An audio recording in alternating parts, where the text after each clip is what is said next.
10 milliards de dollars.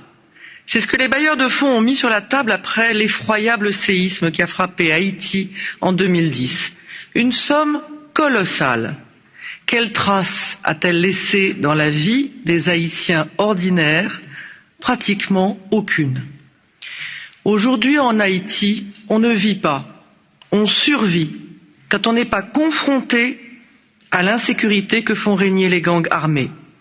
Il y a quelques semaines, ces gangs ont enlevé des religieux qui ont consacré leur vie à venir en aide au peuple haïtien.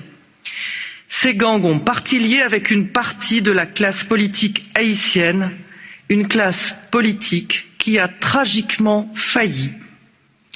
Aujourd'hui, le président haïtien gouverne par décret, prépare un référendum que nous ne pouvons pas soutenir et annonce des élections sans avoir réuni les conditions pour qu'elles puissent se tenir sereinement. Tant que les conditions ne sont pas réunies, l'Union européenne ne peut apporter son soutien ni envoyer des observateurs pour des scrutins aussi incertains.